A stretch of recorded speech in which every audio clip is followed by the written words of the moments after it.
Halo semua, kembali lagi. Kali ini kita bersama bintang tamu kita hari ini, Ko Yusuf. Yusuf bicara investasi. Nah, Ko Yusuf boleh ceritain sedikit belum? Mungkin perkenalkan diri gitu. Oke, nama gue Yusuf Arifin Yusef. Gue sehari-hari bantu usaha orang tua gue di Capital Bakery. Nah, tahun 2020 gue mulai bikin channel YouTube tentang investasi, terutama di pasar saham. Ya, boleh sharing tentang channel YouTube, IG gitu-gitu? Oke, channel YouTube gue Yusuf Bicara Investasi, Instagram gue Yusuf Arifin Yusef, TikTok gue juga sama Yusuf Arifin Yusef. Silakan mampir dan follow. Oke, pada mampir ya teman-teman ya. Bro Yusuf, boleh ceritain nggak awal bisa kenal saham gimana? Oke, saham itu kalau nggak salah gue mulai di 2014. Wah, udah lama ya? Udah lama banget, cuman ya waktu itu nggak ngerti apa-apa, jadi juga beli saham Bird, Bluebird. Waktu itu kalau nggak salah harganya masih 8.000, sekarang masih lebih kan, 8.000 dan gue untung lumayan banyak waktu itu di situ. Cuman karena itu baru IPO waktu itu Bluebird, jadi cuma karena beruntung saja. Tapi karena beruntung nggak ngerti apa-apa juga sama juga nyungsep. Karena akhirnya nyungsep, bukan jodohnya gue, akhirnya ya gue quit.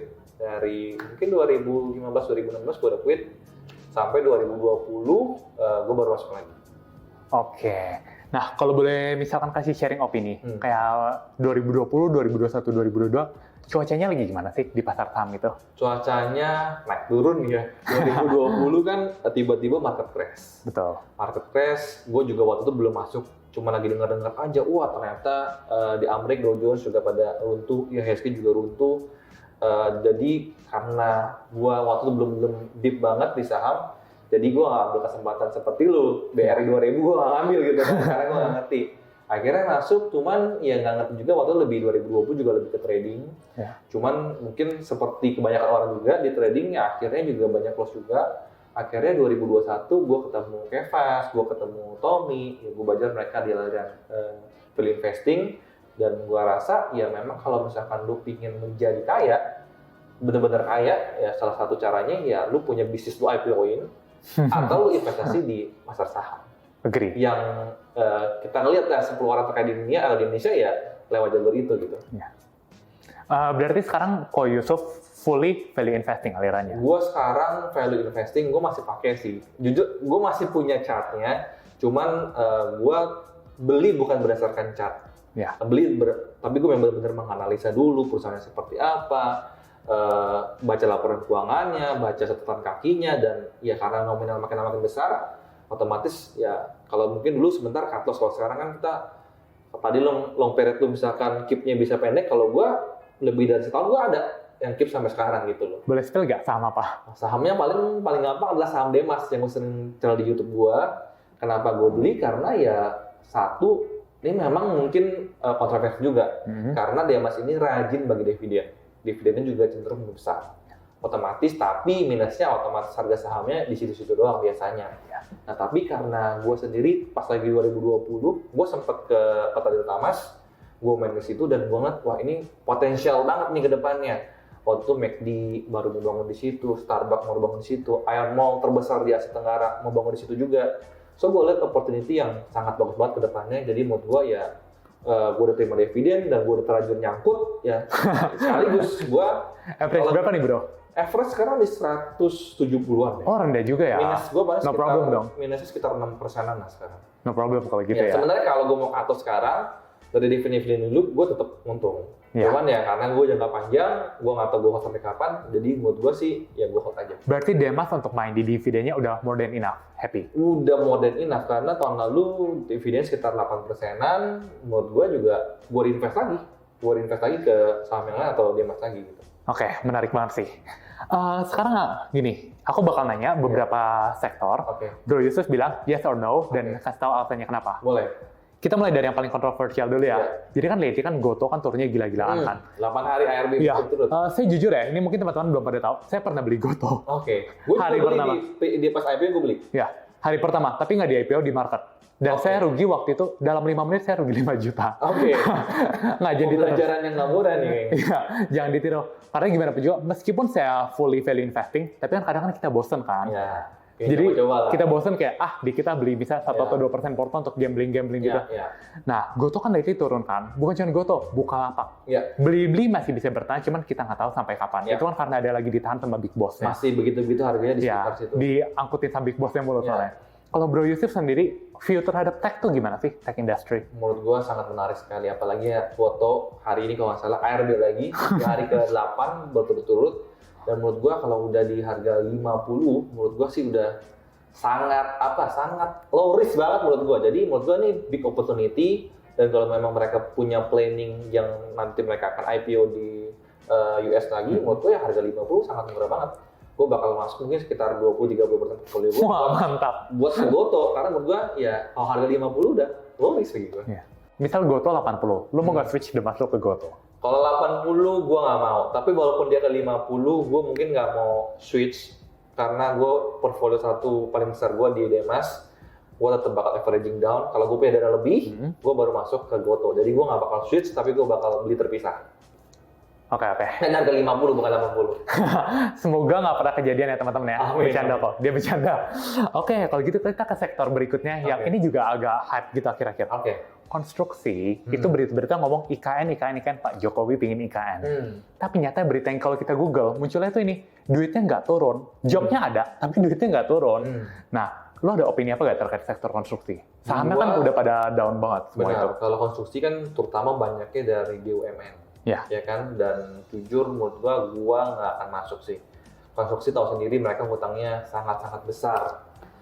Jarang banget yang tidak punya hutang, kecuali salah satu perusahaan yang konstruksi yang gue punya yang memang nggak punya hutang dan apa tuh sahamnya? TOTL. Tapi yang lainnya lu bisa cek sendiri dan hutangnya banyak banget gitu kan. Jadi memang gue kurang suka, dan menurut gue sangat resiko sangat besar.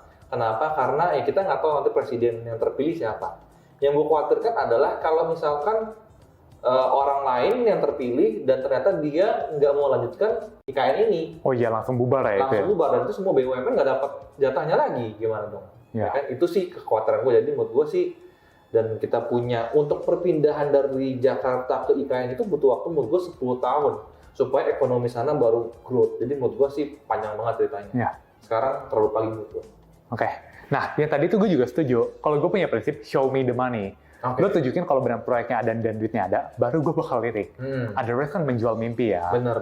Walaupun memang secara 3D gambar keren banget kayaknya gitu. Iya. Lalu yang sektor ketiga, ini tuh pas awal-awal 2022, itu paling kena hit. Consumer goods. Ada opini nggak? Ya, kalau gue cukup banyak di consumer goods juga. Karena gue sendiri gue jual toko roti gitu kan, gue tahu gimana ekonomi berputar, UMKM, dan ya. Harga tepung gimana sih bro? Harga tepung jujur udah naik. Awal tahun banding sekarang? Gitu. Banding sekarang udah naik banyak sekali, lebih dari 20%, cuman sekarang sudah stabil. Dan menurut gue, kalau ngomong isu dari kekurangan dari stok Rusia segala macam sih, selama ini dari 2021 sampai 2022 kita tidak pernah kekurangan tepung. Cuman harganya aja yang naik, gitu. Jadi menurut gue ya, inflasi benar-benar terjadi gitu loh. Cuman ya mau nggak mau kita harus menyesuaikan aja. Jadi menurut gue consumer good tetap bagus. Menurut gue bisa dilihat contohnya yang mulai growth, mulai bertumbuh, dan harga juga seperti Mayora udah mulai naik lagi. Seperti ICBP dari 8.000 udah ke 10.000. Ya, ICBP cepat lah itu naiknya, sangat cepat. Oke, berikutnya. Ini segmen dari consumer goods, cuman yang merokok membunuhmu. Tobacco, ada opini nggak? Ya, opini gua, kalau gua tahun lalu udah cutlass di Sunbeam. Walaupun lu masih musuh-musuh ya? Iya, walaupun masih punya, tapi gua, dan kebetulan gua juga nggak merokok. Jadi gua pikir ya, yang lalu sudah biarkan berlalu. Dan terutama kan pemain besarnya Gudang Garam dan MSP, udah bisa kelihatan laporan keuangan mereka sangat tercermin, itu tidak bagus. Apalagi, ini kan cukai rokok langsung di HPP, bukan di biaya. Nah, jadi HPP-nya itu makin besar, net profit-nya tuh kecil banget. Otomatis ROE juga kecil. Jadi bagi gue sih gue nggak tertarik. Cuman ya WIP lain soal ya, karena WIP masih bagus sih menurut gue. Cuman secara sektornya gue nggak suka. Oke. Kalau Gudang Garam misalkan, ini kan harga sahamnya udah turun banget. 18.000 sekarang. 18.000-an. Gitu. Onward skenario yang kayak lu bakal lirik kembali Gudang Garam. Karena sekarang mulai ramai lagi orang ngomongin Gudang Garam. Gitu. Kalau gue sih, gue sekarang belum melihat di situ sih. Karena kita tahu Bu Sri Mulyani juga kasih tahu setiap tahun bakal naik 10% loh. Cukai rokok udah dari sekarang udah kasih tahu. Dan gue belum melihat tanda-tanda turnaround-nya. Kecuali menurut gue udah ngeliat tanda-tanda, oh di Q4 misalkan laporan laba ruginya, net profit udah bagus, mungkin ya boleh masuk. Kalau sekarang belum ada tanda-tanda. Jadi for now bodo amat dulu ya? Oh, sampai sekarang belum. Oke. Nah, yang untuk sektor keempat, banking. Oke. Banking gimana? Banking gue suka banget. Gue kemarin di BDM udah take profit 50%. Wah. Tapi ya paling favorit sebenarnya BBRI lah sama BBCA. Dua perusahaan yang kita tahu dari 10 tahun yang lalu sampai sekarang harga sahamnya terus naik. Dan kalau lu hold 10 tahun, itu growth lu udah sangat besar sekali. Cuman menurut gue sekarang harganya udah cukup mahal. Jadi menurut gue kalian yang pengen beli sekarang, bagi gue udah cukup mahal. Tapi ada beberapa banking yang menurut gue masih murah. Contohnya kayak BNGA lu masih murah. Itu menurut gue sih masih bisa dilirik sih. Analisanya ada di Filbert Analyzer. Oke, dan juga BTPS. Itu gue suka banget. Tadi BBRI, itu jackpot pertama gue zaman dulu.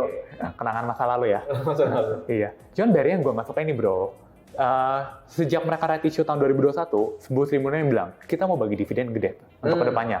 80% plus yang minimum. Dan bener kan yang tahun lalu, 85% lah dibagikan sebagai dividen. Itu gue anggapnya, lo harusnya bisa lari, kaki lo ada pemberat. Gara-gara pemerintah bilang, bagi dividen. Ya. Itu yang gue gak suka sekarang ya. Sama seperti PDB harus membagikan dividen. Ya, cuman kan kita suka dividen. Kalau batu bara, kita suka dividen. Kenapa? Karena kamu mau tumbuh apa lagi, dan cash kamu banyak. Sedangkan kalau banking, kamu masih bisa tumbuh, itu yang gue kurang suka. Tapi dia dipaksa. Ya. Tapi menurut gue, 2023, BRI akan masih terus akan growth secara pendapatan dan secara laba bersih. Amin. Oke, 2023 ya. 2023 tuh yang lagi rame tuh influencer bilang resesi. Gue pribadi, gue bodo amat. Gue bilang, karena style gue adalah gue bottom up. Asal company bagus, gue bakal hajar sebanyak mungkin. Kalau company-nya kinerja bagus. Tapi kan beberapa orang bilang, resesi gimana nih saham kita turun? Lo ada views apa gak? And bisa terkait lu mengatur porto atau manajemen lu gimana? Kalau gue kebetulan sama dengan lu kali ini, gue 100% udah di saham juga. Jadi gue nggak tahu sih, kayak Indonesia menurut gue sih nggak akan resesi. Ya karena kita punya ekonomi selalu dengan baik, pendapatan kita punya tax juga baik. Jadi menurut gue ya kita Indonesia sih nggak akan kena. Dan beda banget sama di luar negeri, inflasi mereka tinggi sekali karena harga listrik mereka tinggi. Tapi harga listrik di Indonesia menurut gue masih bisa terjangkau dan pemerintah menurut gue masih bisa menjaga inflasi ini. Jadi menurut gue Indonesia nggak akan resesi dan gue masih akan investasi saham 100%. Nah, malah yang gue baca-baca tuh, GDP kita bakal growth sekitar 5% tahun depan. Betul. Mark news banget. Betul. Dan harapannya, orang bilang, IHSG gimana? Kita pikir kalau kalian jadi asing deh, bule-bule. Lebih menarik mana? Invest di Indo atau di negara mereka sendiri? Ya cuman masalahnya di US mereka juga naikin suku bunga mereka, jadi ya mereka punya pilihan lagi kalau kenapa gue nggak obligasi di negara mereka sendiri yang bunga juga tinggi. Itu sih yang jadi tantangan buat Indonesia sebenarnya. Nah, itu kita percayakan pada yang pemerintah sana ya. Mereka lebih ngerti dibanding kita, kita doakan yang terbaik saja. Oke, yang terakhir nih Bro Yusuf nggak berasa. Pesan untuk teman-teman yang di luar sana gimana? Kalau gue sih terus belajar, makanya gue sebelum video ini gue tetap belajar sama lu, walaupun lu masih lebih muda pada gue, cuman menurut gue banyak banget yang gue nggak tahu, dan terus belajar. Mungkin gue bakal main ke website lu juga buat belajar tentang komoditas ya kan, tentang apa coal dan lain-lain, kapal sawit. Menurut gue karena kadang-kadang kita cuma di sudut pandang kita cuma di sini doang. Gue mungkin gue lebih tahu baru tentang consumer good, tapi gue nggak tahu tentang komoditas. Jadi menurut gue ya kalau lu mau investasi sesuatu dan dengan nominal yang besar, ya nggak ada salahnya kita buat terus belajar. Oke. Nah, gue suka banget yang terakhir, perluas circle of competence. Karena kalau jujur dulu, circle of competence gue pertama kali itu di banking. Waktu itu yang gue benar. Karena kenapa? Paling gampang dipelajari. Betul. Banking consumer goods. Lalu gue dipaksa untuk belajar apa? Shipping gue dipaksa. Karena ada opportunity and gue nggak mau itu lewat aja. And waktu itu hit di SMDR, PSSI juga. Lalu ada oil and gas. Gue paksa untuk ngertiin. Dapat hit juga di Medco. Jadi emang benar sih, bagi teman-teman, kita harus perluas circle of competence. Dengan gitu, opportunity kalian untuk hit tuh bisa lebih banyak. Nah, meskipun nggak selalu benar, bisa 70% of the time benar, itu sudah more than enough, ya kan? Yes, yang penting kita terus belajar dan kita bisa memperbesar kita punya portfolio. Oke, I think that's it ya untuk today ya. Sampai jumpa di video berikutnya. Bro Yusuf, thank you. Oke, thank you. Dadah. Bye-bye.